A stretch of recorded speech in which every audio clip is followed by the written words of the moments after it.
हरिः ओम्। जन्माद्यस्य यतोऽन्वयादितरतश्चार्थेष्वभिज्ञस्वराट् तेने ब्रह्महृदाय आदिकवये मुह्यन्ति यं सूरयः। तेजो वारिमृदां यथा विनिमयो यत्र त्रिसर्गो मृषा धाम्ना स्वेन सदा निरस्तकुहकं सत्यं परं धीमहि। निगमकल्पतरोर्गलितं फलं शुकमुखादमृतद्रवसंयुतम् पिबत भागवतं रसमालयं मुहुरहो रसिकाः भुवि भावुकाः। दारिद्र्यदुःखज्वरदाहितानां मायापिशाचि परिमर्दितानां संसारसिन्धौ परिपातितानां क्षेमाय वै भागवतं प्रगर्जति। अथैनं मापनयत कृताशेषाघनिष्कृतम् यदसौ भगवन्नाम म्रियमाणः समग्रहीत्। साङ्केत्यं पारिहास्यं वा स्तोभं हेलनमेव वा वैकुण्ठनामग्रहणम् अशेषाघहरं विदुः। हरिः ओम्। ನಿನ್ನೆಯ ಚಿಂತನೆಯಲ್ಲಿ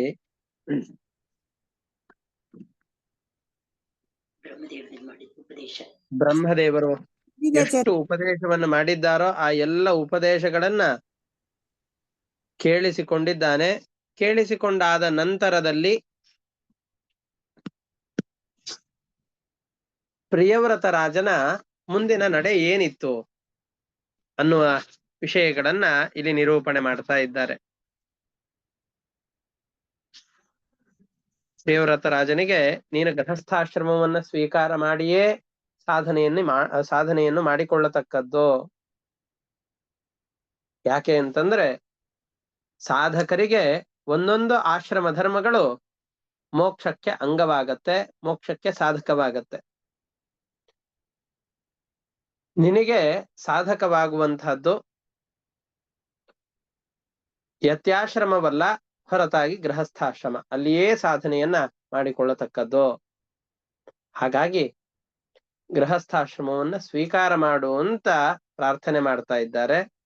ಅವನಿಗೆ ಆದೇಶ ಮಾಡ್ತಾ ಇದ್ದಾರೆ, ಹಿತೋಪದೇಶವನ್ನು ಕೊಡ್ತಾ ಇದ್ದಾರೆ. ಇದನ್ನ ಕೇಳಿದ ನಂತರದಲ್ಲಿ ಶುಕಾಚಾರ್ಯರು ಅವನಿಗೆ ಉಪದೇಶ ಕೊಡ್ತಾ ಇದ್ದಾರೆ. ಏನ್ ಮಾಡ್ದ ಅವನು ಅದನ್ನ ಪರೀಕ್ಷಿತ್ ರಾಜನಿಗೆ ಹೇಳ್ತಾ ಇದ್ದಾರೆ. ಶ್ರೀ ಶುಕ ಉವಾಚ ಇತಿ ಸಮಭಿಹಿತೋ ಮಹಾಭಾಗವತೋ ಭಗವತಃ ತ್ರಿಭುವನ ಗುರೋಃ ಅನುಶಾಸನಂ ಆತ್ಮನೋ ಲಘುತಯ ಅವನತ ಶಿರೋಧರಃ ಬಾಢಮಿತಿ ಸಬಹುಮಾನಂ ಉವಾಹ. ಬ್ರಹ್ಮದೇವರು ನಿನಗೆ ಅನುಗ್ರಹ ಮಾಡಬೇಕು ಅನ್ನುವ ಉದ್ದೇಶದಿಂದ ಈ ರೀತಿಯಾದ ಉಪದೇಶವನ್ನು ಕೊಟ್ಟಿದ್ದೇನೆ ಅಂತ ಉಪದೇಶವನ್ನ ಕೊಟ್ಟಾಗ ಸುಮ್ನೆ ಹಾಗೆ ಏನೋ ಇವನ ಬಗ್ಗೆ ಗೊತ್ತಿಲ್ದೇನೆ ತಮ್ಮ ಏನೋ ಒಂದು ಕಾರ್ಯ ಸಾಧನೆ ಮಾಡಿಕೊಳ್ಬೇಕು ಅನ್ನುವ ಉದ್ದೇಶದಿಂದ ಅವನಿಗೆ ಇದನ್ ಮಾಡು ಅದನ್ನ ಮಾಡು ಅಂತ ಹೇಳಿದ್ದಲ್ಲ.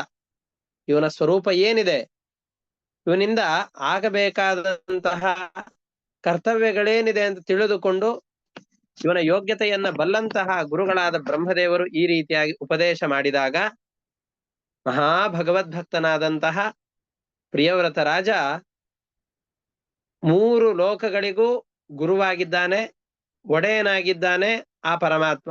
ಪರಮಾತ್ಮ ಅಂದ್ರೆ ಬ್ರಹ್ಮದೇವರು. ಆ ಬ್ರಹ್ಮದೇವರ ಆದೇಶವನ್ನ ಆಯಿತು ಅಂತ ಹಾಗೆ ಒಪ್ಪಿಕೊಂಡಿದ್ದಾರೆ. ಅವನು ಮತ್ತೆ ಹಠ ಮಾಡ್ಲಿಲ್ಲ, ಇಲ್ಲ ನಾನು ಸನ್ಯಾಸಿ ಆಗ್ತೇನೆ, ಗೃಹಸ್ಥಾಶ್ರಮವನ್ನು ಸ್ವೀಕಾರ ಮಾಡಲಾರೆ ಅಂತ ಮತ್ತೆ ಮಾತನ್ನು ಹೇಳಿಲ್ಲ. ನೀವು ಹೇಳಿದ್ದೀರಲ್ಲ ಬಾಢಂ, ನೀವು ಹೇಳಿದ ಹಾಗೆಯೇ ಮಾಡ್ತೇನೆ ಅಂತ ಹೇಳಿದ್ದಾನೆ. ಅಂತ ಹೇಳಿ ತಾನು ಅವ್ರ ಮುಂದೆ ಬಹಳ ಸಣ್ಣವನು. ಬ್ರಹ್ಮದೇವರ ಯೋಗ್ಯತೆ, ಅವರ ಆಜ್ಞೆಗಿರುವಂತಹ ಗೌರವವನ್ನ ಮನ್ನಿಸಿ ಅದನ್ನು ಅರಿತುಕೊಂಡು ತಾನು ಬಹಳ ಚಿಕ್ಕವನು ತಮ್ಮ ಎದುರುಗಡೆಯಲ್ಲಿ ಅಂತ ತೋರಿಸಿಕೊಡುವಂತಹ ತಲೆಬಾಗಿ ನಮಸ್ಕಾರವನ್ನು ಮಾಡ್ತಾ ಇದ್ದಾನೆ. ನಾನು ಮಾಡೋದಿಲ್ಲ, ನಮ್ಮಪ್ಪ ಸ್ವಯಂಭೂಮನು, ನಾನು ಅಜ್ಜನ ಮಾತನ್ನು ಯಾಕೆ ಕೇಳಬೇಕು, ಅಜ್ಜನಿಗೆ ತಲೆಯೆಲ್ಲ ಹಣ್ಣಣ್ಣಾಗಿರತ್ತೆ, ಅವನಿಗೇನು ಗೊತ್ತಿರತ್ತೆ ನಮ್ಮ ಜನರೇಷನಿನ ಕಟ್ಟುಪಾಡುಗಳು, ನಿಯಮಗಳು, ಜಗತ್ತಿನ ವ್ಯವಸ್ಥೆ ಇದೆಯಲ್ಲ, ಅವ್ರಿಗೇನು ಗೊತ್ತಿರತ್ತೆ ಅಂತಂದುಕೊಂಡು ಅವರ ಮಾತಿಗೆ ತಿರಸ್ಕಾರವನ್ನ ತೋರಿಸದೆ, ಇಲ್ಲ ನೀವು ಹೇಳಿದ್ದೀರಲ್ಲ ಗೃಹಸ್ಥಾಶ್ರಮವನ್ನು ಸ್ವೀಕಾರ ಮಾಡ್ಬೇಕಲ್ಲಿ ಸಾಧನೆಯನ್ನು ಮಾಡ್ಬೇಕು ಅಂತ ಮಾಡ್ತೇನೆ ಅಂತ ಹೇಳ್ತಾ ಇದ್ದಾರೆ. ಬಾಢಂ ಇತಿ ಸಬಹುಮಾನಂ ಉವಾಹ. ಅವರ ಆದೇಶವನ್ನ ತಲೆ ಮೇಲೆ ಧರಿಸಿ ನಾನು ಪಾಲಿಸ್ತೇನೆ ಅಂತ ತಲೆಯ ಮೇಲೆ ಅವರ ಆಜ್ಞೆಯನ್ನ ಧರಿಸ್ತಾ ಇದ್ದಾನೆ. ಅಂದ್ರೆ ಬಹುಮಾನ ಪೂರ್ವಕವಾಗಿ ನೀವು ಹೇಳಿದ್ದೀರಲ್ಲ ಹಾಗೆಯೇ ಮಾಡ್ತೇನೆ ಅಂತ ನಿಶಂಕವಾಗಿ ಹೇಳ್ತಾ ಇದ್ದಾನೆ. ಆಯ್ತು, ಮನೆಗೆ ಕರೆದುಕೊಂಡು ಬಂದಿದ್ದಾನೆ.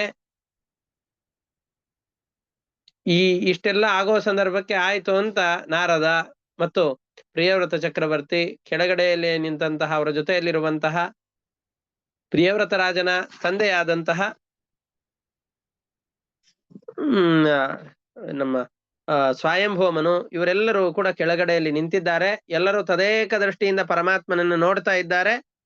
ಆ ಸಂದರ್ಭದಲ್ಲಿ ನಮ್ಮ ಮಾತಿನಿಂದ ಮನಸ್ಸಿನಿಂದ ನಿಲುಕದೇ ಇರುವಂತಹ ಆ ಪರಮಾತ್ಮ ಕಣ್ಣುಗಳಿಗೆ ತೋರ್ಕೊಳ್ತಾ ಇದ್ದ, ಕಣ್ಣುಗಳಿಗೂ ಕೂಡ ನಿಲುಕದಂತಾದ ಪರಮಾತ್ಮ ಅದೃಶ್ಯನಾಗ್ತಾ ಇದ್ದಾನೆ. ಆ ನಂತರದಲ್ಲಿ ಸ್ವಯಂಭೂಮನು ತನ್ನ ಮಗನ ಜೊತೆಯಲ್ಲಿ ವಾಪಾಸು ರಾಜ್ಯಭಾರಕ್ಕೆ ಇವನನ್ನ ಪಟ್ಟಗಟ್ಟಬೇಕು ಅನ್ನುವ ಉದ್ದೇಶದಿಂದ ವಾಪಾಸು ತನ್ನ ರಾಜ್ಯಕ್ಕೆ ಕರೆದುಕೊಂಡು ಬರ್ತಾ ಇದ್ದಾನೆ. ಭಗವಾನಪಿ ಮನುನಾ ಯಥಾವತ್ ಉಪಕಲ್ಪಿತ ಅಪಚಿತಿ ಪ್ರಿಯವ್ರತ ನಾರದಯೋ ಅನಿಮಿಷಂ ಅಭಿಸಮೀಕ್ಷಮಾಣಯೋ ಆತ್ಮ ಸಮವಸ್ಥಾನಂ ವಾಂಗ್ಮನಸೋ ಕ್ಷಯಂ ಅವ್ಯವಹಿತಂ ಅಗಮತ್. ಭಗವಾನ್ ಪರಮಾತ್ಮ ಚತುರ್ಮುಖ ಬ್ರಹ್ಮದೇವರಲ್ಲಿ ಬಂದು ನಿಂತಿದ್ದಾರೆ, ಉಪದೇಶವನ್ನು ಕೊಟ್ಟಿದ್ದಾರೆ. ಇವನ ಆಗ್ಲಿ ಅಂತಂದ. ತಮ್ಮ ತಂದೆಯೇ ಆ ಸ್ಥಳಕ್ಕೆ ಬಂದಿದ್ದಾರೆ. ತಮ್ಮ ತಂದೆ ಆ ಸ್ಥಳಕ್ಕೆ ಬಂದಾಗ ಅವರಿಗೆ ಸಲ್ಲಿಸಬೇಕಾದಂತಹ ಅರ್ಹಣಗಳು, ಪೂಜೆಗಳೇನಿದೆಯೋ ಆ ಎಲ್ಲ ಪೂಜೆಯನ್ನ ಭಕ್ತಿ ಶ್ರದ್ಧೆಯಿಂದ ಸಲ್ಲಿಸ್ತಾ ಇದ್ದಾರೆ. ಅಷ್ಟೇ ಇಲ್ಲ, ಈಗ ಖುಷಿಯಾಗಿದೆ, ನಮ್ಮಪ್ಪ ಬಂದ್ಬಿಟ್ಟು ನನ್ನ ಕೆಲಸವನ್ನು ಮಾಡಿಕೊಟ್ಟ, ನನಗೆ ಬೇಕಾದದ್ದು ನನ್ನ ಮಗ ಸನ್ಯಾಸಿ ಆಗಬಾರ್ದು, ಸಂಸಾರಿ ಆಗಬೇಕು ಅಂತ. ಆ ರೀತಿಯಾದ ತನಗೆ ಅಭೀಷ್ಟವಾದ ಕೆಲಸವನ್ನು ಮಾಡಿ ಕೊಟ್ಟಿದ್ದಾರೆ. ಆ ಕಾರಣದಿಂದ ಒಂದು ಸ್ವಲ್ಪ ಹೆಚ್ಚಿಗೆ ಪ್ರೀತಿ ಬಂದಿದೆ. ಯಥಾವತ್ ಉಪಕಲ್ಪಿತ ಅಪಚಿತಿ, ಅವರಿಗೆ ಮಾಡಬೇಕಾದ ಎಲ್ಲ ಮಾನ ಸನ್ಮಾನಗಳನ್ನ ಸಮರ್ಪಿಸಿ ಇನ್ನೇನು ಪರಮಾತ್ಮನನ್ನ ನಾರದರು ಮತ್ತು ಪ್ರಿಯವ್ರತ ರಾಜ ಯವೈಕ್ಕದೆ ನೋಡ್ತಾ ಇದ್ದಾರೆ. ಅಂತಂದ್ರೆ ಕಣ್ಣಿನ ರೆಪ್ಪೆಯನ್ನು ಮುಚ್ಚಲಿಕ್ಕೆ ಆಗ್ತಾ ಇಲ್ಲ. ಆ ಪರಮಾತ್ಮನ ರೂಪವನ್ನ ಒಂದು ಕ್ಷಣ ಮುಚ್ಚಿಬಿಟ್ರೆ ಎಲ್ಲಿ ಆ ಪರಮಾತ್ಮನ ದರ್ಶನ ಆಗೋದಿಲ್ವೋ ಅಂತ ಬಹಳ ಏಕದೃಷ್ಟಿಯಿಂದಾಗಿ ಅವನನ್ನು ನೋಡ್ತಾ ಇದ್ದಾರೆ. ಆ ಸಂದರ್ಭದಲ್ಲಿ ಪರಮಾತ್ಮ ಇವ್ರು ಯಾರ ಮನಸ್ಸಿಗೂ ಇಂದ್ರಿಯಗಳಿಗೂ ಗೋಚರವಾಗದೇ ಇರುವ ತನ್ನ ಸ್ವರೂಪವನ್ನ ಮತ್ತೆ ಅದೃಶ್ಯವನ್ನಾಗಿ ಮಾಡಿಕೊಂಡು ತನ್ನ ಸತ್ಯಲೋಕಕ್ಕೆ ತೆರಳುತ್ತಾ ಇದ್ದಾನೆ. ಸರಸ್ವತಿ ದೇವಿ ವಾಸ ಮಾಡುವಂತಹ ಬೇರೆಯವರ ಮಾತಿಗೆ ಮನಸ್ಸಿಗೆ ಸುಲಭವಾಗಿ ದೊರಕದೇ ಇರುವಂತಹ ಅದ್ಭುತವಾದಂತಹ ಲೋಕಗಳಿಗೆ ಇವನು ತೆರಳುತ್ತಾ ಇದ್ದಾನೆ. ಯಾರ ದೃಷ್ಟಿಗೂ ಕೂಡ ಗೋಚರನಾಗದಂತೆ ತೆರಳುತ್ತಾ ಇದ್ದಾನೆ. ಸತ್ಯಲೋಕಕ್ಕೆ ಪ್ರಯಾಣ ಮಾಡಿದರು. ಆದ ಮೇಲೆ ಮನು ಕೂಡ ಬ್ರಹ್ಮ ತನ್ನ ಮೇಲೆ ತೋರಿದಂತಹ ದಯೆಯಿಂದ ತನ್ನ ಮನೋರಥ ಎಲ್ಲ ನೆರವೇರಿತು ಅಂತ ತಿಳಿದುಕೊಂಡು ನಾರದರ ಅನುಮತಿಯನ್ನು ತೆಗೆದುಕೊಂಡು ಬರ್ತಾ ಇದ್ದಾರೆ. ಯಾಕೆಂದ್ರೆ ನಾರದರು ಸ್ವಯಂಭವ ಮನುವಿನ ಅಣ್ಣ. ಯಾಕೆಂದ್ರೆ ಅವ್ರಿಗಿಂತ ಮೊದಲಿಗೆ ಬ್ರಹ್ಮದೇವರ ಮಕ್ಕಳಾಗಿ ಹುಟ್ಟಿದವರು. ಅಂತಹ ನಾರದರ ಅನುಮತಿಯನ್ನು ಪಡೆದುಕೊಂಡು ಪ್ರಿಯವ್ರತ ರಾಜನಿಗೆ ಇಡೀ ಭೂಮಂಡಲದ ಆಧಿಪತ್ಯವನ್ನ ವಹಿಸಿಕೊಟ್ಟು, ಈ ಸಂಸಾರ ಸಾಕಾಗಿದೆ ಅಂತ ಅಂದುಕೊಂಡು ವಿಷಯ ಪದಾರ್ಥಗಳೆಂಬಂತಹ ವಿಷ ಜಲದಿಂದ ಕೂಡಿಕೊಂಡಂತಹ ಈ ಸಂಸಾರವನ್ನ ಬಿಟ್ಟು ಸನ್ಯಾಸಾಶ್ರಮವನ್ನು ಸ್ವೀಕಾರ ಮಾಡ್ತಾ ಇದ್ದಾರೆ. ನೋಡಿ, ತನ್ನ ಮಗನನ್ನ ಆ ಸಂಸಾರದಲ್ಲಿ ಗಾಢವಾಗಿ ಮುಳುಗುವಂತೆ ಮಾಡಿ ಸ್ವಯಂಭೂಮನು ತಾನು ವಿರಕ್ತನಾಗ್ತಾ ಇದ್ದಾನೆ. ಅಂದ್ರೆ ಕಷ್ಟದ ಅರಿವನ್ನ ಪಡೆದವನಿಗೇನೆ ಸುಖದ ಮಹತ್ವ ಗೊತ್ತಾಗತ್ತೆ. ಸಂಸಾರದಲ್ಲಿ ಹೀಗಿರಬಹುದು ಅಂತ ಮಾತಿನಿಂದ ತಿಳಿದುಕೊಂಡು ಇದು ಬೇಡ ಅಂತ ದೂರ ಹೋಗಬಾರದು. ಇದ್ದು ಅದನ್ನ ಅನುಭವಿಸಿ ಅದರಿಂದ ವಿರಕ್ತರಾಗಿ ವಿರಕ್ತಿಯನ್ನ ಹೊಂದಿ ಆಮೇಲೆ ಸನ್ಯಾಸವನ್ನು ಸ್ವೀಕಾರ ಮಾಡಿದರೆ ಮತ್ತಷ್ಟು ಆ ಸನ್ಯಾಸದಲ್ಲಿ ದೃಢತೆ ಇರತ್ತೆ. ಸಂಸಾರದಲ್ಲಿ ಹೇಗಿರತ್ತೋ ಅನ್ನುವ ಸಂದೇಹ ಇದ್ದುಕೊಂಡು ಸನ್ಯಾಸಿಗಳಾಗಿ ಹೋಗ್ಬಿಟ್ವಿ ಅಂತಂದು ಹೇಳಿದ್ರೆ ಆ ಸನ್ಯಾಸದಲ್ಲಿ ಮಹಾತ್ಮರಿಗೆ ದಾರ್ಢ್ಯತೆ ಇದ್ದೀತೆ ಹೊರತಾಗಿ ನಮ್ಮಂತಹ ಲಘು ಹೃದಯದವರಿಗೆ ಆ ವಿರಕ್ತಿಯೂ ಕೂಡ ವೈರಾಗ್ಯವನ್ನೇ ತರಿಸಿ ಬಿಡತ್ತೆ. ಶಾಶ್ವತವಾದಂತಹ ವೈರಾಗ್ಯವನ್ನ ನಮ್ಮ ಮನಸ್ಸಿನಲ್ಲಿರುವಂತೆ ಮಾಡ್ಲಿಕ್ಕಾಗೋದಿಲ್ಲ. ಹಾಗಾಗಿ ತನಗೆ ಈ ಸಂಸಾರ ಸಾಕಾಗಿದೆ, ತಾನು ಬಿಟ್ಟು ಹೋಗಬೇಕಾಗಿದೆ. ಆದ್ರೆ ಬಿಟ್ಟು ಹೋಗುವ ಸಂದರ್ಭದಲ್ಲಿ ಪ್ರಜೆಗಳನ್ನ ದಾರಿಯ ಮಧ್ಯದಲ್ಲಿ ಬಿಡುಕೂಡುದು. ಅದಕ್ಕೋಸ್ಕರವಾಗಿ ಪ್ರಜೆಗಳಿಗೆ ಯೋಗ್ಯವಾದಂತಹ ಸ್ಥಾನವನ್ನ ಕಲ್ಪನೆ ಮಾಡಬೇಕು ಎಂಬ ಉದ್ದೇಶದಿಂದ, ಅವರಿಗೆ ಒಬ್ಬ ಒಳ್ಳೆ ಅಧಿಪತಿ ಸಿಗಬೇಕು ಅನ್ನುವ ಉದ್ದೇಶದಿಂದ ಪ್ರಿಯವ್ರತ ರಾಜನನ್ನ ಆ ಪಟ್ಟಕ್ಕೆ ಕುಳ್ಳಿರಿಸಿ ಇವನು ಯೋಗ್ಯನಾಗಿದ್ದಾನೆ, ರಾಜ್ಯವನ್ನ ನಿರ್ವಹಣೆ ಮಾಡುವ ಸಾಮರ್ಥ್ಯ ಈತನಿಗಿದೆ ಅಂತ ನಿಶ್ಚಯ ಮಾಡಿಕೊಂಡು ಅಖಂಡ ಭೂಮಂಡಲದ ರಾಜ್ಯಭಾರವನ್ನು ಅವನಿಗೆ ವಹಿಸಿ ತಾನು ಈ ಸಂಸಾರದ ವಿಷ ಜಲವೆಂಬಂತಹ ಮಡುವಿನಿಂದ ದೂರಕ್ಕೆ ಸರಿತಾ ಇದ್ದಾನೆ. ಮನುರಪಿ ಪರೇಣ ಸಮಭಿಸಂಧಿತ ಮನೋರಥ ಸುರರ್ಷಿ ವರಾನುಮತೇನ ಆತ್ಮಜಂ ಅಖಿಲ ಧರಾಮಂಡಲ ಸ್ಥಿತಿಗುಪ್ತಯೇ ಆಸ್ಥಾಯ. ಮನುವಾದರೂ ಪರೇಣ ದೇವತೆಗಳಲ್ಲಿ ಉತ್ತಮನಾದಂತಹ ಬ್ರಹ್ಮನಿಂದ ಸಮಭಿಸಂಧಿತ ಮನೋರಥ, ತನ್ನ ಮನೋರಥಗಳೆಲ್ಲವೂ ಪೂರ್ತಿಯಾಯಿತು ಅಂತ ತಿಳಿದುಕೊಂಡು ಸುರರ್ಷಿ ವರಾನುಮತೇನ, ಸುರರ್ಷಿ ವರ ಅಂತಂದ್ರೆ ದೇವಋಷಿಗಳಲ್ಲಿ ಶ್ರೇಷ್ಠನಾದಂತಹ ನಾರದನ ಅನುಗ್ರಹವನ್ನ ಪಡೆದು ಅಖಿಲ ಧರಾಮಂಡಲ ಸ್ಥಿತಿಗುಪ್ತಯೇ, ಇಡೀ ಭೂಮಂಡಲ, ಅವ್ರದ್ದು ಚಿಕ್ಕ ರಾಜ್ಯ ಅಲ್ಲ ಸ್ವಯಂಭೂ ಮನುವಿನದ್ದು, ಇಡೀ ಭೂಮಂಡಲವನ್ನು ಒಬ್ಬನೇ ಆಳ್ಬೇಕು. ಅಂತಹ ಭೂಮಂಡಲದ, ಆ ಭೂಮಂಡಲ ಅಂತಂದು ಹೇಳಿದ್ರೆ ಬರೀ ಭಾರತ ದೇಶ ನಮ್ಮ ಕಣ್ಣಿಗೆ ಕಾಣುವಂತಹ ಈ ಭೂಮಂಡಲದಲ್ಲಿ ಕಾಣುವ ಲೋಕಗಳು ಅಷ್ಟೇ ಅಲ್ಲ, ಯಾವುದು ಅಂತ ಮುಂದೆ ಇದೇ ಅಧ್ಯಾಯದಲ್ಲಿ ನಿರೂಪಣೆ ಮಾಡ್ತಾರೆ. ಅಷ್ಟು ಬೃಹತ್ತರವಾದಂತಹ ಲೋಕಗಳನ್ನ ಆಳಬೇಕು. ಅದಕ್ಕೆ ಸಮರ್ಥನಾದಂತಹ ಪ್ರಿಯವ್ರತ ರಾಜನನ್ನ ಮಂಡಲ ಸ್ಥಿತಿಗುಪ್ತಯೇ ಆಸ್ಥಾಪ್ಯ, ಭೂಮಂಡಲದ ರಕ್ಷಣೆಗೆ ಅಂತ ಅವನನ್ನು ನಿಯಮನ ಮಾಡಿ ಸ್ವಯಂ ಅತಿ ವಿಷಯ ವಿಷ ಜಲಾಶಯಾದ್ ಉಪರರಾಮ, ತಾನು ಅತ್ಯಂತ ವಿಷಮವಾದಂತಹ ವಿಷಯ ಪದಾರ್ಥಗಳೆಂಬಂತಹ ವಿಷದಿಂದ ಕೂಡಿದಂತಹ ಈ ಜಲಾಶಯ ಸಂಸಾರ. ತುಂಬಾ ಸಂತೋಷವಾಗಿ ಇರ್ತೇವೆ, ಸಂತೋಷವಾಗಿದ್ದಂತಹ ಸಂದರ್ಭದ ಒಂದು ಅರ್ಧ ಮುಕ್ಕಾಲು ಗಂಟೆಯಲ್ಲಿ ಏನೋ ಒಂದು ವಿಷಯ ಮನಸ್ಸಿಗೆ ನಾಟತ್ತೆ, ಅಥವಾ ಯಾರೋ ಒಂದು ಮಾತನ್ನ ಹೇಳ್ತಾರೆ, ಏನೋ ಒಂದು ನೆನಪಾಗತ್ತೆ, ಅವಾಗ ಇಡೀ ದಿವಸ ಹಾಳಾಗಿ ಹೋಗಿಬಿಡತ್ತೆ. ಅಯ್ಯೋ ಹಾಳಾಯ್ತು ಇದು ಸಾಕು ಅಂತ ಅನ್ನಿಸುವ ಸಂದರ್ಭದಲ್ಲಿ ಮತ್ತೇನೋ ಒಂದು ಅಲ್ಪ ಸುಖಗಳನ್ನ ಅನುಭವಿಸ್ತೇವೆ, ಓ ಎಷ್ಟು ಚೆನ್ನಾಗಿದೆ ಅಂತ ಅದರ ಭೋಗದಲ್ಲಿಯೇ ಮಗ್ನರಾಗಿ ಹೋಗಿಬಿಡುತ್ತೇವೆ. ಅಂತಹ ಬಹಳ ವಿಷಮಯವಾದಂತಹ ಪರಿಸ್ಥಿತಿ ಇದು. ನಮ್ಮ ಮೊಬೈಲು, ಟಿವಿಗಳು ಇವೆಲ್ಲವೂ ಇದೇ ತರ. ಮಕ್ಕಳಿಗೆ ಅಯ್ಯೋ ಬಹಳ ಗಲಾಟೆ ಮಾಡ್ತಾ ಇದ್ದಾರೆ ಅಂತ ಮೊಬೈಲನ್ನು ಒಂದು 5 ನಿಮಿಷ ಕೊಡ್ತೇವೆ, ಅದು ಕೆಟ್ಟದು ಅಂತ ಗೊತ್ತಿದೆ, ಕೊಡ್ತೇವೆ, ಅದನ್ನು ವಾಪಸ್ ತೆಗೆದುಕೊಳ್ತೇವೆ. ಮಕ್ಕಳಿಗೆ ಆ ವಿಷವೇ ಅಮೃತದ ಹಾಗೆ ತೋರುತ್ತೆ. ಇಲ್ಲ ಮೊಬೈಲ್ ಬೇಕು ಅಂತ ರಚ್ಚೆ ಹಿಡಿತಾರೆ, ಮತ್ತೆ ಅವರಿಗೆ ಕೊಡ್ತೇವೆ. ಅದೇ ಅಭ್ಯಾಸವಾಗಿ ಹೋಗಿ ವಿಷವನ್ನೇ ಅಮೃತದ ಹಾಗೆ ಸ್ವೀಕಾರ ಮಾಡ್ತಾ ಹೋಗಿ ಬಿಡ್ತಾರ. ನಮಗೆ ಗೊತ್ತಿಲ್ಲ ಅದು ಬಹಳ ಅನರ್ಥಕಾರಿ ಅಂತ. ಅದು ಅಷ್ಟೇ ಅಲ್ಲ, ನಮಗೆಲ್ಲರಿಗೂ ಗೊತ್ತಿದೆ ಕೆಲವೊಂದಿಷ್ಟು ಪದಾರ್ಥಗಳು ನಮಗೆ ಬಿಟ್ಟಿರ್ಲಿಕ್ಕೆ ಆಗೋದಿಲ್ಲ ಅಂತ ಅಂದುಕೊಂಡು ಬಹಳ ಕೆಟ್ಟದು ಅಂತ ತಿಳಿದುಕೊಂಡಿದ್ರೂ ಕೂಡ ಅವುಗಳ ಭೋಗವನ್ನು ನಾವು ನಿಲ್ಲಿಸಿರೋದಿಲ್ಲ. ಒಂದಲ್ಲ ಒಂದು ರೀತಿಯಿಂದ ಅವುಗಳ ಭೋಗವನ್ನು ಮಾಡ್ತಾನೇ ಇರ್ತೇವೆ.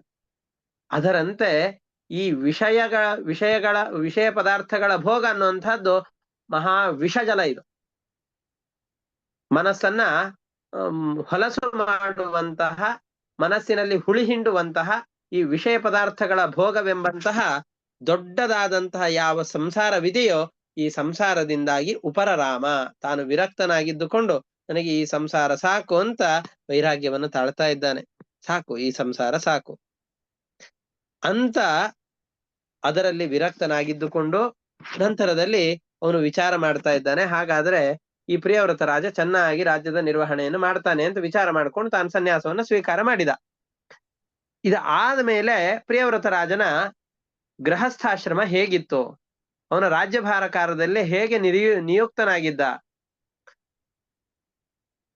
ಅವನು ಈ ರಾಜ್ಯಭಾರವನ್ನು ನಡೆಸುವಂತಹ ಸಂದರ್ಭದಲ್ಲಿ ಅವನೂ ಮನುಷ್ಯನೇ, ಅವನಿಗೂ ಮನಸ್ಸಿದೆ.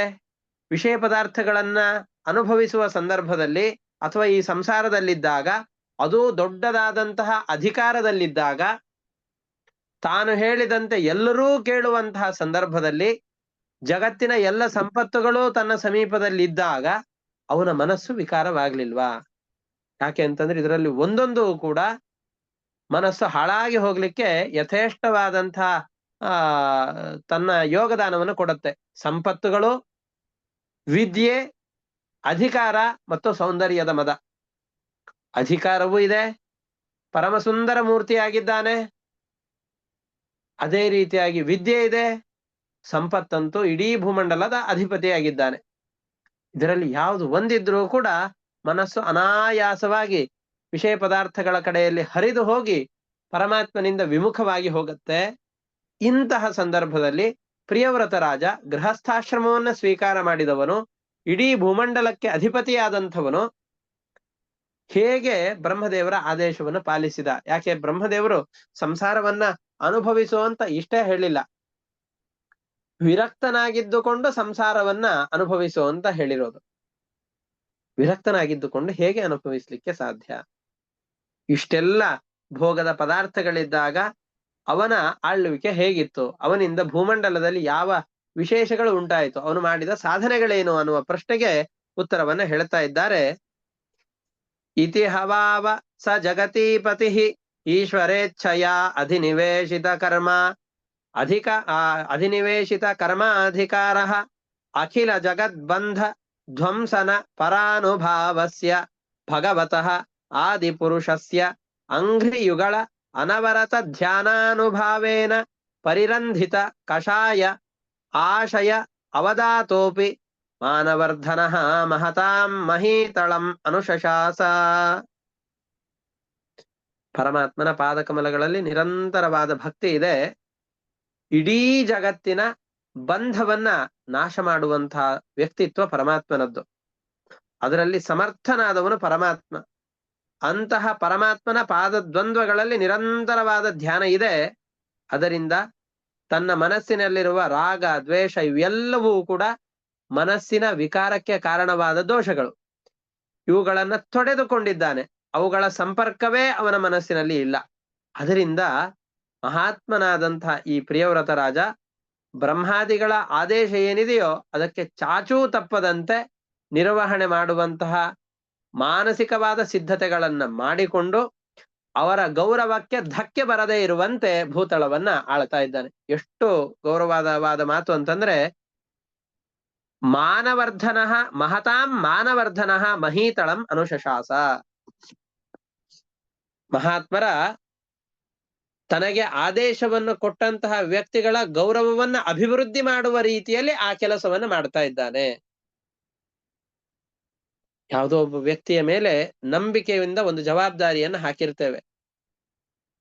ಆ ಜವಾಬ್ದಾರಿಯನ್ನ ಧರಿಸಿಕೊಂಡಂತಹ ವ್ಯಕ್ತಿ ಅದೇ ರೀತಿಯಾಗಿ ಆ ಕರ್ಮಗಳನ್ನ ಮಾಡ್ತಾನೆ ಅಂತಾದರೆ, ಆ ಕೆಲಸಗಳನ್ನ ಯಶಸ್ವಿಯಾಗಿ ಪೂರ್ತಿ ಮಾಡ್ತಾನೆ ಅಂತಾದರೆ, ಆ ಸಂದರ್ಭದಲ್ಲಿ ಅವನಿಗೆ ಓ, ಇವನಿಂದ ನನ್ನ ಮಾನ ಮರ್ಯಾದೆಗಳು ಉಳೀತೋ ಅಂತಾಗತ್ತೆ. ಅಷ್ಟೇ ಅಲ್ಲ, ಲೋಕದಲ್ಲಿ ಇಂತಹವರ ಆದೇಶದಂತೆ ಇವನು ಇಷ್ಟು ದೊಡ್ಡ ಕೆಲಸವನ್ನ ಮಾಡಿದ ಅಂತ ಲೋಕದಲ್ಲಿ ಅವರ ಗೌರವವೂ ಕೂಡ ಅಭಿವೃದ್ಧಿ ಆಗತ್ತೆ. ಅದರಂತೆ ಇವನು ದೊಡ್ಡ ಕಾರ್ಯವನ್ನು ಇವನಿಗೆ ವಹಿಸಿದ್ದಾರೆ. ಚಿಕ್ಕ ಪುಟ್ಟ ಕಾರ್ಯ ಅಲ್ಲ, ಒಂದು ಮನೆಯ ನಿರ್ವಹಣೆ ಅಲ್ಲ, ಒಂದು ಪಟ್ಟಣದ್ದೋ, ಒಂದು ಪುರದ್ದೋ, ಒಂದು ರಾಜ್ಯದ್ದೋ, ಒಂದು ದೇಶದ್ದೋ ನಿರ್ವಹಣೆ ಅಲ್ಲ, ಬರೀ ಭೂಲೋಕದ ನಿರ್ವಹಣೆ ಅಲ್ಲ, ಭೂಮಂಡಲದ ನಿರ್ವಹಣೆ. ಸಪ್ತ ಸಾಗರಗಳು, ಸಪ್ತ ದ್ವೀಪಗಳಿಂದ ಕೂಡಿದಂತಹ ಇಡೀ ಭೂಮಂಡಲದ ಜವಾಬ್ದಾರಿಯನ್ನು ಇವನಿಗೆ ಕೊಟ್ಟಾಗ ಎಲ್ಲೆಲ್ಲಿಯೂ ಕೂಡ ಕಳ್ಳಕಾಕರ ಭಯ ಉಂಟಾಗದಂತೆ, ದರೋಡೆಕೋರರಿಂದಾಗಿ ಜಗತ್ತಿನಲ್ಲಿ ಅಶಾಂತಿ ಉಂಟಾಗದಂತೆ, ದಂಗೆಕೋರರು ಉಗ್ರರು ಯಾರೂ ಕೂಡ ಇನ್ನೊಬ್ಬರಿಗೆ ಹಿಂಸೆ ಮಾಡದಂತೆ ರಾಜ್ಯಭಾರವನ್ನ ಮಾಡಿ ತನಗೆ ಆದೇಶವನ್ನು ಕೊಟ್ಟಂತಹ ಬ್ರಹ್ಮಾದಿಗಳ ಮಾತನ್ನ ಸಾರ್ಥಕಪಡಿಸ್ತಾ ಇದ್ದಾನೆ. ಇಂತಹ ಪ್ರಿಯವ್ರತ ರಾಜನ ಚರಿತ್ರೆಯನ್ನ ಹೇಳ್ತೇನೆ ಅಂತ ಮತ್ತಷ್ಟು ಹೇಳ್ತಾ ಇದ್ದಾರೆ. ಅವ್ರು ಏನ್ ಮಾಡ್ದ? ರಾಜನಾಗಿದ್ದಾನೆ, ಸಂಸಾರದಲ್ಲಿ ಇರಬೇಕು ಅಂತಂದ್ರೆ ಯಾರಾದ್ರೂ ಒಬ್ಬರನ್ನ ಮದುವೆ ಆಗಬೇಕಲ್ಲ. ಯಾರನ್ನ ಮದುವೆ ಆಗ್ತಾ ಇದ್ದಾನೆ, ಎಷ್ಟು ಜನ ಮಕ್ಕಳನ್ನು ಪಡಿತಾ ಇದ್ದಾನೆ, ಅದನ್ನ ಹೇಳ್ತಾ ಇದ್ದಾರೆ. 10 ಜನ ಗಂಡು ಮಕ್ಕಳು, ಒಬ್ಬರು ಹೆಣ್ಣು ಮಗಳನ್ನ ಪಡಿತಾ ಇದ್ದಾನೆ. ಅದರಲ್ಲಿ ಇವನ ಹೆಂಡತಿ ಯಾರು ಅಂತಂದ್ರೆ ಬರಹಿಷ್ಮತಿ ಅಂತ. ಬರಹಿಷ್ಮತಿ ಯಾರು? ಬರಹಿಷ್ಮತಿ ಇಡೀ ಇಂದ್ರ ದೇವತೆಗಳ ಶಿಲ್ಪಿ ಅಂತ ಪ್ರಸಿದ್ಧನಾದವನು ಯಾರಿದ್ದಾನೋ ವಿಶ್ವಕರ್ಮ. ಆ ವಿಶ್ವಕರ್ಮನ ಹೆಂಡತಿ, ವಿಶ್ವಕರ್ಮನ ಮಗಳು ಬರಹಿಷ್ಮತಿ ಅಂತ. ಆ ಬರಹಿಷ್ಮತಿಯನ್ನ ಪ್ರಿಯವ್ರತ ರಾಜ ಮದುವೆ ಆಗ್ತಾ ಇದ್ದಾನೆ. ಆ ಬರಹಿಷ್ಮತಿಯಲ್ಲಿ ಪ್ರಿಯವ್ರತ ರಾಜನಿಗೆ 10 ಜನ ಗಂಡು ಮಕ್ಕಳು, ಒಬ್ಬಳು ಊರ್ಜಸ್ವತಿ ಎಂಬ ಹೆಸರಿನ ಮಗಳು ಹುಡ್ತಾ ಇದ್ದಾಳೆ. ಇದರಲ್ಲಿ ಊರ್ಜಸ್ವತಿಯನ್ನ ಮುಂದೆ ಶುಕ್ರಾಚಾರ್ಯರಿಗೆ ವಿವಾಹ ಮಾಡಿ ಕೊಡ್ತಾರೆ. ಆ ಕಥೆಗಳೆಲ್ಲ ಮುಂದೆ ಬರುತ್ತೆ, ಇದೇ ಅಧ್ಯಾಯದಲ್ಲಿ ಬರುತ್ತೆ. 10 ಜನ ಮಕ್ಕಳನ್ನ ಪಡಿತಾ ಇದ್ದಾನೆ. ಅವರಲ್ಲಿ 10 ಜನ ಯಾರು? ಅಗ್ನಿಧ್ರ, ಇದ್ಮಜಿಹ್ವ, ಯಜ್ಞಬಾಹು, ಮಹಾವೀರ, ಹಿರಣ್ಯರೇತಃ, ಘೃತಪೃಷ್ಟ, ಸವನ, ಮೇಧಾತಿಥಿ, ವೀತಿಹೋತ್ರ, ಕವಿ ಅಂತ 10 ಜನರು ಇವನಿಗೆ ಮಕ್ಕಳಾಗಿ ಹುಡ್ತಾರೆ. ಎಲ್ಲ ಪ್ರಿಯವ್ರತ ಪುತ್ರರು ಅಂತ ಯಾರಿದ್ದಾರೋ ಇವರಿಗಿರುವಂತಹ 10 ಹೆಸರುಗಳೇನಿದೆಯೋ ಇವೆಲ್ಲ ಅಗ್ನಿದೇವರ ಹೆಸರುಗಳು. ಇವರೆಲ್ಲ ಅಗ್ನಿಪುತ್ರರು. ಅಗ್ನಿಯ ಹೆಸರನ್ನೇ ಇದಕ್ಕೆ ಇಡ್ತಾ ಇದ್ದಾರೆ. ಅಗ್ನಿಧ್ರ, ಇದು ಕೂಡ ಅಗ್ನಿಯ ಹೆಸರು. ನಾವು ಹಿಂದೆ ನೋಡಿದ್ದೇವೆ ಅಗ್ನಿಗಳು ಒಟ್ಟು ಎಷ್ಟು ಜನ ಇದ್ದಾರೆ. ಒಬ್ಬ ಪ್ರಧಾನ ಅಗ್ನಿ, ಅವನಿಗೆ 3 ಜನ ಮಕ್ಕಳು. ಆ ಒಬ್ಬೊಬ್ಬರಿಗೂ ಕೂಡ 15 ಜನ ಮಕ್ಕಳಿದ್ದಾರೆ. ಆ ಎಲ್ಲರ ಹೆಸರು ಕೂಡ ಅಗ್ನಿ ಅಂತಾನೆ ಹೆಸರಿದೆ. ಒಟ್ಟು 48 ಜನ. ಪ್ರಧಾನನಾದ ಅಗ್ನಿ ಒಬ್ಬನು, ಅವನಿಗಿರುವ 3 ಜನ ಅಗ್ನಿಗಳು 4 ಆದ್ರು. ಆ 3 ಜನರಿಗೆ ಪ್ರತ್ಯೇಕವಾಗಿ 15 ಜನ ಮಕ್ಕಳು, 45. ಹಾಗಾಗಿ ಒಟ್ಟು 48 ಜನ ಅಗ್ನಿಗಳು. ಆ ಅಗ್ನಿಗಳಲ್ಲಿ ಒಬ್ಬೊಬ್ಬರಿಗೆ ಒಂದೊಂದು ಹೆಸರನ್ನೇ ಹೇಳಿದ್ದಾರೆ. ಅದರಲ್ಲಿ 10 ಜನ ಅಗ್ನಿಗಳ ಹೆಸರೇನಿದೆಯೋ ಅದೇ ಹೆಸರು ಪ್ರಿಯವ್ರತ ರಾಜ ತನ್ನ ಮಕ್ಕಳಿಗೆ ಇಡ್ತಾ ಇದ್ದಾನೆ, ನಾಮಕರಣ ಮಾಡ್ತಾ ಇದ್ದಾನೆ. ಅಗ್ನಿಧ್ರ, ಇದ್ಮಜಿಹ್ವ, ಯಜ್ಞಬಾಹು, ಮಹಾವೀರ, ಹಿರಣ್ಯರೇತ, ಘೃತಪೃಷ್ಠ, ಸವನ, ಮೇಧಾತಿಥಿ, ವೀತಿಹೋತ್ರ, ಕವಿ ಅಂತ 10 ಜನ ಮಕ್ಕಳಿದ್ದಾರೆ. ಇವರಿಗೆ 10 ಜನ ಅಗ್ನಿಯ ಹೆಸರನ್ನ ನಾಮಕರಣ ಮಾಡ್ತಾ ಇದ್ದಾನೆ. ಇವರಿಗೆ 10 ಜನ ಮಕ್ಕಳಿದ್ದಾರೆ. ಇವರಲ್ಲಿ 3 ಜನ ಮಕ್ಕಳು, 10 ಜನ ಮಕ್ಕಳಲ್ಲಿ 3 ಜನ ಕವಿ, ಮಹಾವೀರ ಮತ್ತು ಸವನ ಅಂತ 3 ಜನ ಸನ್ಯಾಸಿಗಳಾಗ್ತೇವೆ ಅಂತ ತೀರ್ಮಾನ ಮಾಡಿದ್ದಾರೆ. ಅವರು ಬಾಲ್ಯದಲ್ಲಿದ್ದಾಗಲೇನೆ, ಇವರು ಯೌವನಕ್ಕೆ ಹೋಗಿದ್ದಾರೆ ಈ ಕಥೆಯಲ್ಲಿ. ಇವರು ಬಾಲ್ಯದಲ್ಲಿದ್ದಾಗಲೇನೆ ನಿರಂತರವಾಗಿ ನಾವು ಬ್ರಹ್ಮವಿದ್ಯೆಯನ್ನೇ ಅಭ್ಯಾಸ ಮಾಡ್ತೇವೆ ಅಂತ ಗುರುಕುಲದಲ್ಲಿ ಶಸ್ತ್ರಾಭ್ಯಾಸವನ್ನ ಮಾಡದೇನೆ ಬರೀ ಶಾಸ್ತ್ರಾಭ್ಯಾಸದಲ್ಲಿಯೇ ನಿರತರಾಗಿ, ಅಂದ್ರೆ ಯಾರು ರಾಜನ ಮಕ್ಕಳಾಗಿರ್ತಾ ಇದ್ರೋ ಅವರು ಶಾಸ್ತ್ರ ಎರಡನ್ನೂ ಅಧ್ಯಯನ ಮಾಡಬೇಕು. ವೇದಗಳ ಅಧ್ಯಯನ ಎಲ್ಲವೂ ಇರ್ತಾ ಇತ್ತು, ಆದರೆ ಶಸ್ತ್ರಗಳ ಜೊತೆಯಲ್ಲಿ ಶಾಸ್ತ್ರಗಳ ಅಧ್ಯಯನವೂ ಇರ್ತಾ ಇತ್ತು. ಇವರು ಬರೀ ಶಾಸ್ತ್ರಗಳ ಅಧ್ಯಯನವನ್ನು ಮಾಡಿ ಕವಿ, ಮಹಾವೀರ ಮತ್ತು ಸವನ ಅನ್ನುವ ಈ 3 ಜನ ಮಕ್ಕಳು ಸನ್ಯಾಸಾಶ್ರಮವನ್ನ ಸ್ವೀಕಾರ ಮಾಡಿದರು. ಹಾಗಾದ್ರೆ ಸ್ವಯಂಭುವ ಮನುವಿನ ಮಗನಾದಂತಹ ಪ್ರಿಯವ್ರತ ರಾಜ ಬರಹಿಷ್ಮತಿ ಎಂಬಂತಹ ಕನ್ಯೆಯಲ್ಲಿ, ವಿಶ್ವಕರ್ಮನ ಮಗಳಾದಂತಹ ಬರಹಿಷ್ಮತಿಯಲ್ಲಿ 11 ಜನ ಮಕ್ಕಳನ್ನ ಪಡಿತಾ ಇದ್ದಾನೆ. 10 ಜನ ಪುರುಷರು, ಒಬ್ಬಳು ಸ್ತ್ರೀ. ಅದರಲ್ಲಿ 10 ಜನ ಮಕ್ಕಳಲ್ಲಿ 3 ಜನ ಸನ್ಯಾಸಿಗಳಾಗಿ ಸನ್ಯಾಸ ಧರ್ಮವನ್ನು ಅನುಷ್ಠಾನ ಮಾಡ್ತಾ ಪರಮಾತ್ಮನ ಅಪರೋಕ್ಷವನ್ನ ಪಡಿತಾ ಇದ್ದಾರೆ. ಇದು ಆದ್ಮೇಲೆ ಇನ್ನು 7 ಜನ ಯಾರಿದ್ದಾರೋ ಅವರು ಏನ್ ಮಾಡ್ತಾರೆ ಅನ್ನೋದನ್ನ ಮತ್ತೆ ಮುಂದೆ ನಿರೂಪಣೆ ಮಾಡ್ತಾರೆ. 7 ಖಂಡಗಳು ಅಂತ ಏನಿದೆಯೋ ಒಂದೊಂದು ಖಂಡಗಳಿಗೆ, ಒಂದೊಂದು ಸಾಗರಗಳಿಗೆ ಇವರನ್ನ ಅಧಿಪತಿಯನ್ನಾಗಿ ಮುಂದೆ ಮಾಡ್ತಾನೆ ಪ್ರಿಯವ್ರತ ರಾಜ. ಆ ಕಥೆಗಳನ್ನು ನೋಡ್ತಾ ಹೋಗೋಣ. ಅಥಚ ದುಹಿತರಂ ಪ್ರಜಾಪತೇಃ ವಿಶ್ವಕರ್ಮಣಃ ಉಪಯೇಮೆ ಬರಹಿಷ್ಮತೀಂ ನಾಮ. ಪ್ರಜಾಪತಿಯಾದಂತಹ ವಿಶ್ವಕರ್ಮ ಅಂತ ಯಾರಿದ್ದಾನೋ ಅವನ ಮಗಳಾದಂತಹ ಬರಹಿಷ್ಮತಿಯನ್ನ ಉಪಯೇಮೆ, ಮದುವೆಯಾದ. ಉಪಯೇಮೆ ಬರಹಿಷ್ಮತೀಂ ನಾಮ, ತಸ್ಯಾಮುಹವ ಆತ್ಮಜಾಂ ಆತ್ಮಸಮಾನ ಶೀಲ ಗುಣಕರ್ಮ ರೂಪ ವೀರ್ಯ ಉದಾರಾನ್ ದಶ ಭಾವಯಾಂ ಬಭುವ. ತನ್ನಂತಹ ಶೀಲ ಸ್ವಭಾವ ಸದ್ಗುಣಗಳಿಂದ ಭರಿತರಾದಂತಹ ಮಕ್ಕಳು ಅಂತ ಯಾರಿದ್ದಾರೋ ಅಂತಹ 10 ಮಕ್ಕಳನ್ನ ಅವನು ಪಡೀತಾ ಇದ್ದಾನೆ. ಬರೀ 10 ಜನ ಪುರುಷರಷ್ಟೇ ಅಲ್ಲ, ಕನ್ಯಾಂ ಯವೀಯಸೀಂ ಊರ್ಜಸ್ವತೀಂ ನಾಮ ಭಾವಯಾಂ ಬಭುವ.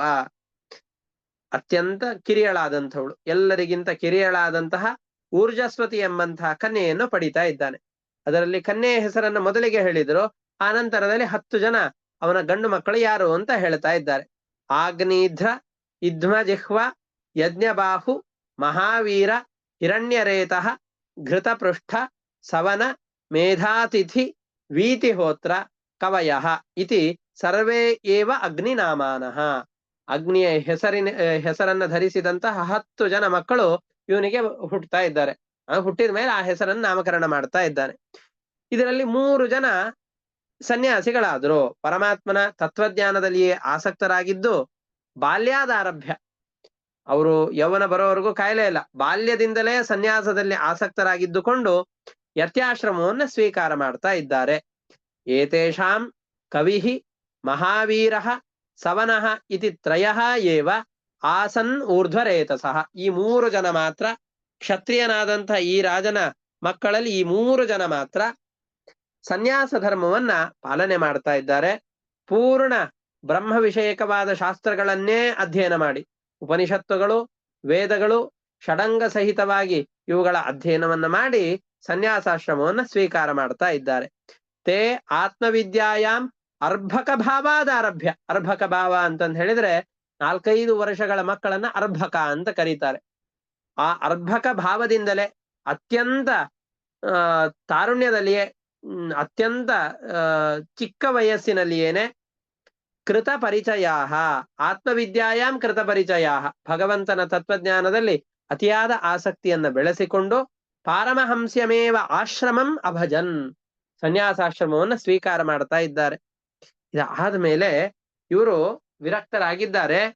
ಮಹರ್ಷಿಗಳು ಇವರೆಲ್ಲರಿಗೂ ಕೂಡ ನಾವು ವಿರಕ್ತರಾಗಿದ್ದೇವೆ, ಸಂಸಾರ ಬೇಡ, ಅದು ಬೇಡ, ಇದು ಬೇಡ ಅಂತ ಅಂದುಕೊಂಡಂತಹ ವ್ಯಕ್ತಿಗಳು ಯಾವ ಪರಮಾತ್ಮನನ್ನ ಆಶ್ರಯಿಸಿಕೊಳ್ಳುತ್ತಾರೋ ಅಂತಹ ವಾಸುದೇವ ರೂಪಿಯಾದಂತಹ ಪರಮಾತ್ಮನನ್ನ ನಿರಂತರ ಧ್ಯಾನ ಮಾಡ್ತಾ ಭಕ್ತಿಯೋಗದ ಮುಖಾಂತರವಾಗಿ, ಭಕ್ತಿಯೋಗ ಅಂದ್ರೆ ಭಕ್ತಿ ಎಂಬ ಉಪಾಯದ ಮುಖಾಂತರವಾಗಿ, ನಾವು ನಿನ್ನೆ ನೋಡಿದ್ದೇವೆ, ಭಕ್ತಿ ಎಂಬಂತಹ ಸಾಧನದಿಂದಾಗಿ ಭಗವಂತನ ಭಕ್ತಿ ಎಂಬಂತಹ ಕೋಟೆಯ ಒಳಗಡೆಯಲ್ಲಿ ನಿಂತುಕೊಂಡು 6 ಜನ ಶತ್ರುಗಳನ್ನ ನಾಶ ಮಾಡಬೇಕು ಅಂತ ಬ್ರಹ್ಮದೇವರು ಉಪದೇಶವನ್ನ ಪ್ರಿಯವ್ರತ ರಾಜನಿಗೆ ಏನು ಕೊಟ್ಟಿದ್ರೋ ಅಂತಹದ್ದೇ ಭಕ್ತಿ ಎಂಬಂತಹ ದೊಡ್ಡದಾದ ಕೋಟೆಯನ್ನ ಕಟ್ಟಿಕೊಂಡು ಆ ಕೋಟೆಯಲ್ಲಿ ತಾವು ನಿರಂತರವಾಗಿ ವಾಸ ಮಾಡ್ತಾ ಪರಮಾತ್ಮನ ರೂಪವನ್ನ ಸಾಕ್ಷಾತ್ಕಾರ ಮಾಡಿಕೊಳ್ತಾ ಇದ್ದಾರೆ.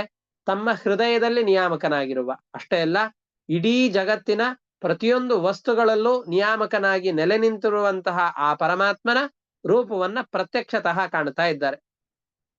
ಆ ಪರಮಾತ್ಮನ ಆ ರೂಪ ಈ ರೂಪ ಯಾವ ರೂಪಗಳಲ್ಲೂ ಕೂಡ ಸ್ವಲ್ಪವೂ ವ್ಯತ್ಯಾಸ ಇಲ್ಲ. ಪ್ರತಿಯೊಂದು ರೂಪಗಳು ಪೂರ್ಣವೇ. ಪೂರ್ಣಮದ ಪೂರ್ಣಮಿದಂ ಪೂರ್ಣಾತ್ ಪೂರ್ಣ ಮುದಚ್ಯತೆ ಪೂರ್ಣಸ್ಯ ಪೂರ್ಣಮಾದಾಯ ಪೂರ್ಣಮೇವಾವಶಿಷ್ಯತೆ ಅಂತ ಉಪನಿಷತ್ತುಗಳಲ್ಲಿ ಹೇಳುವಂತೆ ಪರಮಾತ್ಮನ ಮೂಲ ರೂಪವೂ ಪೂರ್ಣವಾಗಿದೆ, ಅವತಾರ ರೂಪವೂ ಪೂರ್ಣವಾಗಿದೆ. ಎಲ್ಲವೂ ಅತ್ಯಂತ ದೋಷರಹಿತವಾದಂತಹದ್ದು, ಸಕಲ ಸದ್ಗುಣಗಳಿಂದ ಭರಿತವಾದಂತಹದ್ದು, ಲವಲೇಶದಷ್ಟು ಅವಗುಣಗಳಿಗೆ ಅವಕಾಶವಿಲ್ಲ ಅಂತ ಆ ಪರಮಾತ್ಮನ ರೂಪಗಳನ್ನ ತಿಳಿದುಕೊಳ್ತಾ ಇದ್ದಾರೆ. ಇದು ಆದ ಮೇಲೆ ಈ ಪ್ರಿಯವ್ರತ ರಾಜನಿಗೆ ಮತ್ತೊಬ್ಬ ಪತ್ನಿ ಇದ್ಲು. ಆ ಪತ್ನಿಯ ಹೆಸರನ್ನು ಇಲ್ಲಿ ಹೇಳೋದೇ ಇಲ್ಲ. ಮೊದಲನೇ ಪತ್ನಿ ಬರಹಿಷ್ಮತಿ ಅಂತ, ಅವಳಿಗೆ 10 ಜನ ಮಕ್ಕಳು ಹುಟ್ಟಿದರು. ಒಬ್ಬಳು ಹೆಣ್ಣು ಮಗಳು ಹುಟ್ಟಿದಳು. ಇನ್ನೊಬ್ಬ ಹೆಂಡತಿ ಇದ್ಲು, ಅವಳಲ್ಲಿ 3 ಜನ ಮಕ್ಕಳು ಹುಟ್ಟಿದ್ರು. ಯಾರು? ಉತ್ತಮ, ತಾಪಸ, ರೈವತ ಅಂತ. ಗಮನಿಸಬೇಕಾದ ಅಂಶ ಏನು ಅಂತಂದ್ರೆ, ಇವರು 3 ಜನ ಸ್ವಯಂಭುವ ಮನುವಿನಂತೆ ಇವರೆಲ್ಲರೂ, ಸ್ವಯಂಭೂ ಹೇಗೆ ಒಂದು ಮನ್ವಂತರಕ್ಕೆ ಅಧಿಪತಿಯಾಗಿದ್ದಾನೋ ಈ 3 ಜನರು ಕೂಡ, ಉತ್ತಮ ಮನ್ವಂತರ ಇದೆ, ತಾಪಸ ಮನ್ವಂತರ ಇದೆ, ಅದೇ ರೀತಿಯಾಗಿ ರೈವತ ಅನ್ನುವ ಮನ್ವಂತರವೂ ಇದೆ. ಈ ಮನ್ವಂತರಗಳಿಗೆ ಅಧಿಪತಿಗಳಾಗಿ ಇರುವಂತಹ 3 ಜನ ಮಕ್ಕಳನ್ನ ಪಡಿತಾ ಇದ್ದಾರೆ. ಅದನ್ನ ಈ ವಿಷಯಗಳ ವಾಕ್ಯಗಳ ಮುಖಾಂತರವಾಗಿ ತಿಳಿಯೋಣ. ತಸ್ಮಿನ್ನು ಹವಾ ಉಪಶಮಶೀಲಾಃ ಪರಮ ಋಷಯಃ ಸಕಲ ಜೀವ ನಿಕಾಯ ಆವಾಸಸ್ಯ. ಪ್ರತಿಯೊಬ್ಬ ಜೀವನಿಗೆ ಆವಾಸ ಸ್ಥಾನನಾದಂತಹ ಪರಮಾತ್ಮನ ವಾಸುದೇವ ರೂಪಿಯಾದಂತಹ ಪರಮಾತ್ಮನ ಪಾದ ಕಮಲಗಳಲ್ಲಿ ನಿರಂತರವಾಗಿ ಆಸಕ್ತರಾಗಿದ್ದುಕೊಂಡು ಭಕ್ತಿಯನ್ನು ಸಂಪಾದನೆ ಮಾಡಿಕೊಂಡು ವಿರಕ್ತರಾಗಿದ್ದುಕೊಂಡು ಸಂಸಾರ ಬಂಧನದಿಂದ ಮುಕ್ತರಾಗ್ತಾ ಇದ್ದಾರೆ. ಭಗವತೋ ವಾಸುದೇವಸ್ಯ ಸಂಸಾರ ಭೀತಾನಾಂ ಶರಣಭೂತಸ್ಯ. ನಮಗೆ ಸಂಸಾರದಲ್ಲಿ ಅನೇಕ ಆಪತ್ತುಗಳು ಬರುತ್ತೆ, ಆರೋಗ್ಯದ ಸಮಸ್ಯೆ ಬರುತ್ತೆ, ಅಥವಾ ಉದ್ಯೋಗದಲ್ಲಿ ಸಮಸ್ಯೆ ಬರುತ್ತೆ, ಜೀವನ ನಡೆಸೋದೇ ಸಾಕಪ್ಪ, ಇನ್ನು ಈ ಜೀವನ ಬೇಡ ಅನ್ನುವಷ್ಟು ಜೀವನದಲ್ಲಿ ಅನೇಕ ದುಃಖದ ಸಂದರ್ಭಗಳು ಬರುತ್ತೆ. ಅಂತಹ ಎಲ್ಲ ಸಂದರ್ಭದಲ್ಲೂ ನಮಗೆ ರಕ್ಷಕನಾಗಿರುವಂತಹ ಏಕೈಕ ಆಸರೆ ಪರಮಾತ್ಮನೊಬ್ಬನೇ. ಆ ಪರಮಾತ್ಮನ ರಕ್ಷಣೆ ಇತ್ತು, ದಯೆ ಇತ್ತು ಅಂತಾದ್ರೆ ನಾವು ಸಮಾಧಾನವಾಗಿ ಬದುಕಲಿಕ್ಕೆ ಸಾಧ್ಯವಾಗತ್ತೆ. ಅಂತಹ ನಮ್ಮೆಲ್ಲರಿಗೆ ಶರಣದ ಅಶರಣ ಶರಣದ ರಕ್ಷಕರಲ್ಲದೆ ಇರುವಂತಹ ನಮಗೆ ರಕ್ಷಕನಾಗಿರುವ ಒಬ್ಬನೇ ಒಬ್ಬ ವ್ಯಕ್ತಿ ಪರಮಾತ್ಮ. ಅಂತಹ ಪರಮಾತ್ಮನ ಶ್ರೀಮತ್ ಚರಣಾರವಿಂದ ಅವಿರತ ಸ್ಮರಣ ಅವಿಗಳಿತ ಪರಮ ಭಕ್ತಿ ಯೋಗ ಅನುಭಾವೇನ. ಪರಮಾತ್ಮನ ಸ್ಮರಣೆಯನ್ನ ಆವಾಗೊಮ್ಮೆ ಇವಾಗೊಮ್ಮೆ ಮಾಡಿದ್ದಲ್ಲ, ನಿರಂತರವಾಗಿ ಆ ಪರಮಾತ್ಮನ ಸ್ಮರಣೆಯನ್ನ ಮಾಡ್ತಾ ಅದರಿಂದ ಲಬ್ಧವಾದಂತಹ ಯಾವ ಭಕ್ತಿ ಯೋಗ ಇದೆಯೋ ಆ ಭಕ್ತಿ ಯೋಗದ ಸಾಮರ್ಥ್ಯದಿಂದಾಗಿ ಪರಿಭಾವಿತ ಅಂತರ್ಹೃದಯಾಧಿಗತೆ, ಪರಮಾತ್ಮನನ್ನ ತಮ್ಮ ಹೃದಯದಲ್ಲಿ ಕಾಣಿಸಿಕೊಳ್ಳುತ್ತಾ ಇದ್ದಾರೆ. ಪರಮಾತ್ಮನನ್ನ ತಮ್ಮ ಹೃದಯದಲ್ಲಿ ಕಾಣ್ತಾ ಇದ್ದಾರೆ. ಬರೀ ತಮ್ಮ ಹೃದಯದಲ್ಲಿರುವಂತಹ ಪರಮಾತ್ಮನ ಸ್ವರೂಪ ಜ್ಞಾನವಷ್ಟೇ ಆಗ್ಲಿಲ್ಲ, ಸರ್ವೇಷಾಂ ಭೂತಾನಾಂ ಆತ್ಮಭೂತೆ ಪ್ರತ್ಯಗಾತ್ಮನ್ಯೇವ ತಾದಾತ್ಮ್ಯಂ ಅವಿಶೇಷೇಣ ಸಮೀಯುಹು. ಪ್ರತಿಯೊಬ್ಬ ಜೀವನಲ್ಲಿಯೂ ಕೂಡ ನಿಯಾಮಕನಾಗಿ ಇರುವಂತಹ ಪರಮಾತ್ಮನ ಸ್ವರೂಪವನ್ನ ಒಬ್ಬನೇ ಒಬ್ಬ, ನನಗೆ ನಿಯಾಮಕನಾದ ಒಬ್ಬವ, ನಿನಗೆ ನಿಯಾಮಕನಾದವನು ಮತ್ತೊಬ್ಬವ ಅಂತ ಈ ರೀತಿಯಾಗಿ ನಿಯಾಮಕರಾದ ವ್ಯಕ್ತಿಗಳಲ್ಲಿ ಭೇದವನ್ನ ಚಿಂತಿಸದೆ ಎಲ್ಲರಿಗೂ ನಿಯಾಮಕನಾದಂತಹ ವ್ಯಕ್ತಿ ಒಬ್ಬನೇ ಇದ್ದಾನೆ.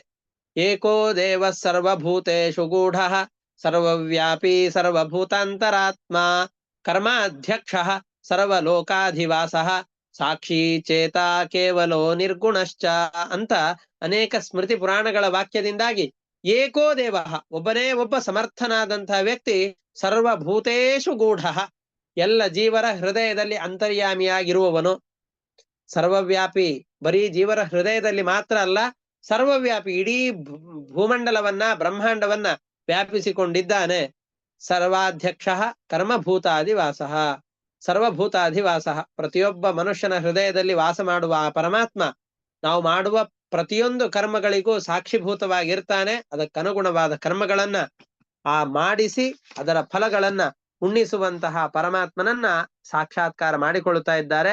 ಎಲ್ಲ ವ್ಯಕ್ತಿಗಳಲ್ಲೂ ನಿಯಾಮಕನಾಗಿರುವವನು ಒಬ್ಬನೇ ಅಂತ ತಿಳಿತಾ ಇದ್ದಾರೆ. ನಾವೆಲ್ಲರೂ ಪರಮಾತ್ಮ ಅಂತಲ್ಲ, ನಮ್ಮೆಲ್ಲರಲ್ಲಿ ಇರುವ ಪರಮಾತ್ಮನೊಬ್ಬನು ಅನ್ನುವ ಅಂಶವನ್ನ ಅವರು ತಿಳಿತಾ ಇದ್ದಾರೆ. ಆದ ಮೇಲೆ ಅನ್ಯಸ್ಯಾಮಪಿ ಭಾರ್ಯಾಯಾಂ ತ್ರಯಃ ಪುತ್ರ ಆಸನ್ ಉತ್ತಮಸ್ತಾಪಸೋರೈವತ ಇತಿ ಮನ್ವಂತರಾಧಿಪತಯಃ. ಆದ್ಮೇಲೆ ಹಾಗಾದ್ರೆ ಇಷ್ಟೇನಾ ಅವನ ವಂಶ? ಇಲ್ಲ, ಇಷ್ಟೇ ಅಲ್ಲ, ಇನ್ನೊಂದು ಕಡೆಯಲ್ಲಿಯೂ ಕೂಡ ಇನ್ನೊಬ್ಬ ಹೆಂಡತಿಯಲ್ಲೂ 3 ಜನ ಮಕ್ಕಳನ್ನು ಪಡಿತಾ ಇದ್ದಾನೆ. ಯಾರನ್ನ? ಉತ್ತಮ, ತಾಪಸ ಮತ್ತು ರೈವತ ಎಂಬ 3 ಜನರನ್ನ ಪಡಿತಾ ಇದ್ದಾನೆ. ಇದರಲ್ಲಿ ವಿಶೇಷ ಏನು ಅಂದ್ರೆ, ಉತ್ತಮ, ತಾಪಸ, ರೈವತ ಎಂಬ ಕ್ರಮವಾಗಿ ಬರುವಂತಹ ಮನ್ವಂತರಗಳಿಗೆ ಇವರು ಅಧಿಪತಿಗಳು ಆಗ್ತಾರೆ. ಮನ್ವಂತರಕ್ಕೆ ಅಧಿಪತಿಗಳು ಅಂತಂದ್ರೆ 71 ಚತುರ್ಯುಗಗಳಷ್ಟು ಕಾಲ. ಒಂದು ಚತುರ್ಯುಗ ಅಂದ್ರೆ 43 ಲಕ್ಷ ಚಿಲ್ಲರೆ ವರ್ಷಗಳಾಗತ್ತೆ. ಅಷ್ಟು ವರ್ಷಗಳು ಕಳೀತು ಅಂದ್ರೆ ಒಂದು ಚತುರ್ಯುಗ. ಇಂತಹ ಚತುರ್ಯುಗಗಳ 71 ಚಿಲ್ಲರೆ ವರ್ಷಗಳಿಗೆ ಇವರು ಅಧಿಪತಿಗಳಾಗಿರ್ತಾರೆ. ಸ್ವಯಂಭುವ ಮನುವಿನ ಮೊಮ್ಮಕ್ಕಳು ಯಾರಿದ್ದಾರೋ ಅವರು ಕೂಡ ಮನ್ವಂತರಗಳಿಗೆ ಅಧಿಪತಿಗಳಾಗ್ತಾರೆ ಅಂತ ಈ ರೀತಿಯಾಗಿ ಇವರ ಕಥೆಯನ್ನ ಹೇಳ್ತಾ ಇದ್ದಾರೆ. ಇದು ಆದ ಮೇಲೆ ಪ್ರಿಯವ್ರತನ ರಾಜ್ಯಭಾರ ಹೇಗಾಯ್ತು? ಅವನು 3 ಜನ ಮಕ್ಕಳು ಸನ್ಯಾಸಿಗಳಾಗಿ ಹೋಗಿದ್ದಾರೆ. ಪ್ರಿಯವ್ರತ ಭೂಮಿಯನ್ನು 110 ಕೋಟಿ ವರ್ಷಗಳಷ್ಟು, ನಾವು ಯೋಚನೆ ಮಾಡ್ಲಿಕ್ಕೂ ಸಾಧ್ಯ ಇಲ್ಲ, ಭೂಮಂಡಲದಲ್ಲಿ 110 ಕೋಟಿ ವರ್ಷಗಳಷ್ಟು ಕಾಲ ರಾಜ್ಯಭಾರವನ್ನ ಆಳ್ತಾ ಇದ್ದಾನೆ. ಯಾರಿಂದಲೂ ಕೂಡ ಯೋಚನೆ ಮಾಡ್ಲಿಕ್ಕೂ ಸಾಧ್ಯವಾಗದೇ ಇರುವಂತಹ ಸಾಮರ್ಥ್ಯ ಅವನ ಬಾಹುಗಳಲ್ಲಿದೆ. ಅವನು ಯುದ್ಧಕ್ಕೆ ಅಂತ ನಿಂತ ಅಂತಾದರೆ ಯಾರು ಧರ್ಮದ್ರೋಹಿಗಳು ಅಂತಿದ್ದಾರೋ ಅವರು ಬಿಲವನ್ನ ಸೇರಿಕೊಂಡು ಬಿಡ್ತಾ ಇದ್ರು. ಅಂತಹ ಪರಾಕ್ರಮಶಾಲಿ ಇಂತಹ ಇವನು ಅವನ ಹೆಂಡತಿಯಾದ ಬರಭೀಷ್ಮತಿಯ ಜೊತೆಯಲ್ಲಿ ಅತ್ಯಂತ ಪ್ರೀತಿಪೂರ್ವಕವಾಗಿ ಇಷ್ಟೂ ವರ್ಷಗಳ ಕಾಲ ಚೆನ್ನಾಗಿ ಭೋಗವನ್ನ ಮಾಡ್ತಾ ಪ್ರತಿ ದಿವಸದಲ್ಲಿ ಆನಂದವನ್ನ ಅನುಭವಿಸ್ತಾ ಅವನು ಈ ಸಂಸಾರದಲ್ಲಿ ವಾಸ ಮಾಡ್ತಾ ಇದ್ದ. ಹೊರಗಡೆಯಲ್ಲಿ ನೋಡುವ ವ್ಯಕ್ತಿಗಳಿಗೆ ಓ ರಾಜ ಈ ಸನ್ಯಾಸವನ್ನು ಸ್ವೀಕಾರ ಮಾಡ್ತಾನೆ ಅಂತಂದವನು ಸಂಸಾರದಲ್ಲಿ ಬಹಳವಾದ ಆಸಕ್ತಿಯನ್ನು ಪಡೆದು ಬಿಟ್ಟಿದ್ದಾನಲ್ಲ ಅನ್ನುವ ಭಾವನೆ ಬರುವಂತೆ ಅವನು ಸಂಸಾರದಲ್ಲಿ ಆಸಕ್ತನಾಗಿದ್ದ. ಆದರೆ ಹಿಂದೆ ಹೇಳಿದ್ದಾರೆ, ಅವನು ನಿರಂತರವಾಗಿ ಪರಮಾತ್ಮನ ಪಾದಕ ಮಲಗಳಲ್ಲಿಯೇ ಭಕ್ತಿಯನ್ನಿಟ್ಟಿದ್ದಾನೆ. ಆದರೆ ಹೊರ ನೋಡುವ ವ್ಯಕ್ತಿಗಳಿಗೆ ಆ ವ್ಯಕ್ತಿಯ ಅಂತರಂಗದಲ್ಲಿರುವ ಚಿಂತನೆಗಳು ಹೇಗೆ ತೋರ್ಲಿಕ್ಕೆ ಸಾಧ್ಯ? ಅಂತರಂಗದಲ್ಲಿ ಅವನು ಎಷ್ಟು ಭಕ್ತನಾಗಿರ್ತಾನೋ ಹೊರಗಡೆಯಲ್ಲೂ ಹಾಗೆ ತೋರಿಸಿಕೊಳ್ಬೇಕು ಅಂತಿಲ್ಲ. ನಾನು ಅನೇಕ ಬಾರಿ ಅನೇಕ ಋಷಿಮುನಿಗಳ ಕಥೆಗಳನ್ನ ಹೇಳುವ ಸಂದರ್ಭದಲ್ಲಿ ಹೇಳಿರ್ತೇನೆ, ಯಾರೂ ತಮ್ಮಲ್ಲಿರುವ ಜ್ಞಾನವನ್ನ ಇನ್ನೊಬ್ಬರಿಗೆ ತೋರಿಸಿಕೊಳ್ಳೋದಿಲ್ಲ. ಜ್ಞಾನಿಗಳಾದವರು ಎದುರುಗಡೆ ಎಲ್ಲ ಜನರ ಮಧ್ಯದಲ್ಲಿ ತಾವು ಏನು ಗೊತ್ತಿಲ್ಲದೆ ಇರುವಂತಹ ಅಜ್ಞರಂತೆಯೇ ವಾಸ ಮಾಡ್ತಾ ಇರ್ತಾರೆ. ತಮ್ಮಲ್ಲಿರುವ ಜ್ಞಾನವನ್ನ ಸಿಕ್ಕವರಿಗೆ ಬೇಕಾದಾಗಿ ಕೊಡೋದೂ ಇಲ್ಲ.